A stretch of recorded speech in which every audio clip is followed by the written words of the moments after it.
Did you know that when you sneeze, your heart actually stops for a millisecond? That's why people say bless you after you sneeze.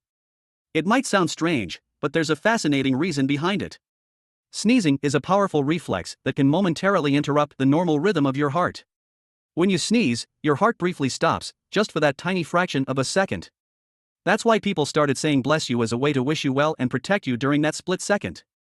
It's a centuries-old tradition that has become a common courtesy in many cultures. Thanks for watching.